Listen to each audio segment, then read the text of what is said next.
पंचमी कौन सी तिथि? पंचमी। चाहे वो शुक्ल पक्ष की हो चाहे वो कृष्ण पक्ष की। शिव महापुराण की कथा कहती है आपको सुख अनुभव हो जाए। कार्य सिद्ध जिंदगी में कभी संपदा कम नहीं हो सकती, संपदा बढ़ती चली जाती है।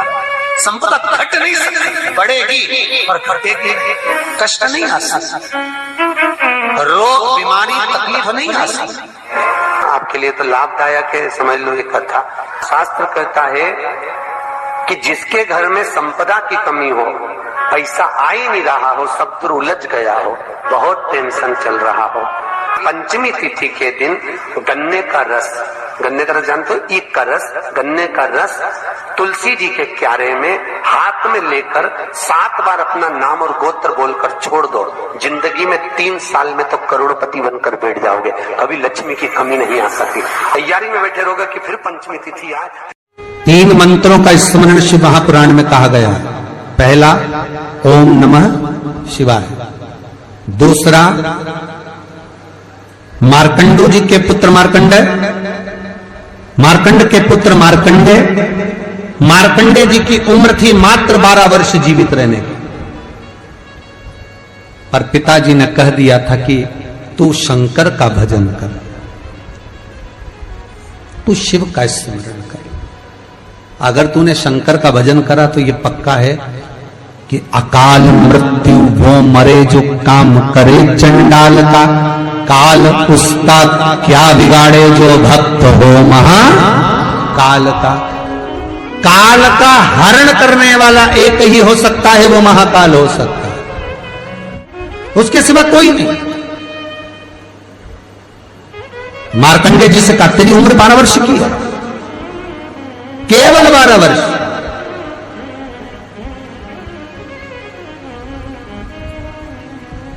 पूछा पिता जी से चरण पकड़कर मार्कंडेय जी पूछते हैं, मैं 12 वर्ष बाद मर जाऊंगा? हाँ, प्राण छूट जाएंगे। हाँ, कथा सुनी थी पिताजी के मुख से कि यमराज आता है, पाड़े पर बैठकर गदा लेकर आता है, बड़ी बड़ी मूंछें हैं, काला स्वरूप है, मुकुट सोने का पहनता है, हीरे का, उसमें एक रतन लगा होता है, गले में भी स्वर्ण, उसमें हीरे जड़े होते हैं, काला विग्रह होता है यमराज का, और वो अपने दूतों के साथ आकर पास डालकर बांध कर ले जाता है। तो उस मार्कंडेय को वो चरित्र याद। आज अंतिम दिन 12 वर्ष की वो घड़ी, वो पल, वो क्षण आ गया जब मार्कंडेय जी के प्राण छूटना है। समय आ गया। मार्कंडेय जी के पिता जी से कहा जाओ और जाकर आप शंकर की भक्ति में रम जाओ। पिताजी और माताजी भी लग गए, मार्कंडेय जी भी लग गए। मार्कंडेय जी को लेने के लिए यमदूत आ गए, डर गया। थोड़ी देर बाद यमदूत देखे कि शंकर का अनुमोदन कर रहा है, वापिस चले गए। यमराज आ गया, वही पाड़े पर बैठकर, वही भैंसे पर बैठकर, वही काला स्वरूप। डर लग गया 12 साल के बच्चे को। उसने शंकर का शिवलिंग पकड़ लिया, गले से लगा लिया, शंभो मुझे डर लग रहा है, शंकर मुझे भय लग रहा है। और तब तेज तेज महामृत्युंजय मंत्र को, वैदिक मंत्र को पुकारना प्रारंभ करा। जब 33 अक्षर के उस महामृत्युंजय मंत्र को पुकारा, शंकर सामने खड़ा हो गया। यमराज पीछे हट गया कि ये अब मेरा है, इसको तू नहीं मार सकता। वो 33 अक्षर के मंत्र का उच्चारण जब उस मार्कंडेय जी ने करा, देवता जान गए कि इस मंत्र की मूलता क्या है। पहला मंत्र ओम नमः शिवाय, दूसरा मंत्र जम के बोलो महामृत्युंजय मंत्र, और तीसरा मंत्र वही श्री शिवाय नमस्तुभ्यम। ध्यान दीजिएगा, मंत्र के 3 क्रम है, वैदिक, तांत्रिक, शाब्दिक। मंत्र के 3 क्रम है। तीनों मंत्र देख लीजिए, तीनों का क्रम देख लीजिए। महामृत्युंजय मंत्र वैदिक मंत्र है। इसको जब ब्राह्मण जपता है, कुशा का आसन बिछाकर, मौन रहकर, घट की जिह्वा से जपता है। अगर याद नहीं रहता तो भी धीमा धीमा बोलता है, तेज नहीं। महामृत्युंजय का जाप, अनुष्ठान, सामने कलश स्थापन कर कर प्रेम से 1100, 11,000, 1,25,00,000 अनुष्ठान किया जाता है। ओम नमः शिवाय का जाप चलते फिरते किया जा सकता है। श्री शिवाय नमस्तुभ्यम शाब्दिक मंत्र है। इस मंत्र का प्रयोग के लिए ना आसन की जरूरत है, ना तब साधना की जरूरत है। जब जब पर हो शंकर साक्षी। हाँ, कोई रोग आ गया, कोई बीमारी आ गई, कोई कष्ट आ गया, बहुत भारी आ गया, तो महामृत्युंजय का स्मरण शंकर की साक्षी में होना चाहिए। वो 33 अक्षर का महामृत्युंजय मंत्र, वैदिक मंत्र, शिव की साक्षी में। पर दुनिया के लोग आज वो चिल्ला चिल्ला के उस मंत्र का स्मरण करते हैं, वो श्रेष्ठ नहीं है। नहा रहे हो, सोचादि कर्म में जा रहे हो और वो डब्बा लगा दिया,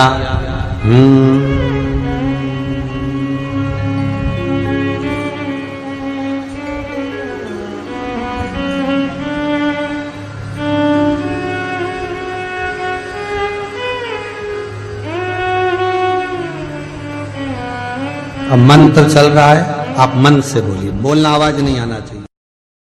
आज भी स्कंद पुराण कहती है कि भगवान शंकर ने अन्नपूर्णा के दरवाजे पर पहुंचकर जब काशी में भिक्षा मांगी थी तो अन्नपूर्णा ने कहा था, ए शंकर, मैं उस गरीब से गरीब व्यक्ति का भी भंडार भर के रखूंगी, बस एक गलती नहीं होना चाहिए कि जहां भोजन बने उस स्थान पर बैठकर, उस स्थान पर खड़े होकर भोजन बनाते समय उस भंडार गृह में झूठा नहीं होना चाहिए।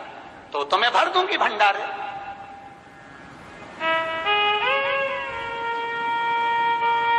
जिस प्लेटफॉर्म पर खड़े होकर माताएं भोजन बनाती ना, सब्जी बघारती, वहीं पे हाथ में लेके चख लेती।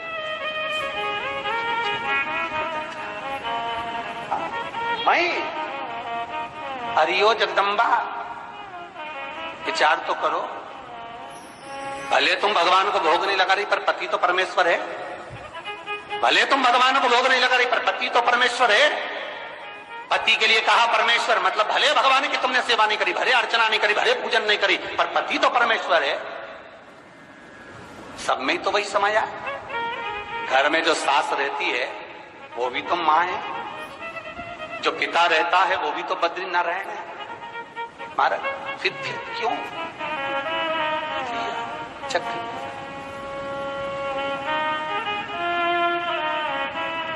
तुम चक कर भी बनाना तो भी तुम्हारे घर में स्वाद नहीं रहेगा। और जिस मंदिर में, आश्रम में, भंडारे में जब तक भगवान का भोग नहीं लगता तब तक चखा नहीं जाता, चाहे नमक डला ना डला, मिर्ची डली ना डली, शक्कर डली ना डली, भंडारे के भोजन में जो मिला दिया, आखिरी में फिर भगवान ने अगर पा लिया तब चखा गया कि अब भोजन में स्वाद है कि नहीं है। तो कभी अन्नकूट की जो सामग्री बनती है, सब्जी बनती है, राम भाजी बनती है, राम भाजा बनता है, मिक्स वेज सब्जी बनती है, भगवान के भंडारे की कद्दू की सब्जी बनती है, उसमें आप भले मिर्ची ना डली, नमक ना डाला, फिर भी घर में एक पूरी खाते होगे, वहां 4 निपटा क्या होगा? क्यों? क्योंकि वहां अन्नपूर्णा स्वयं देने के लिए तैयार खड़ी है। और हमारे घर में तुम चक के बना रही, बेटे को दूध भी दे रही तो बोतल में से 2 बूंद टपका के पहले चक ले रही।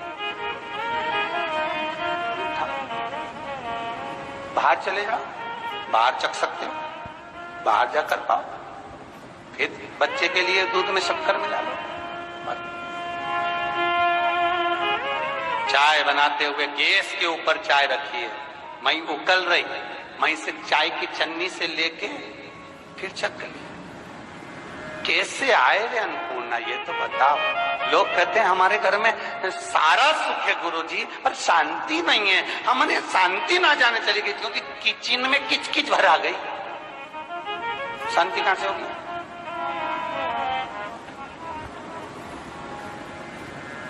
वहां इतना किचकिच भरा हुआ है। प्रेम, करुणा, वात्सल्यता, स्नेह, समर्पण समाप्त हो।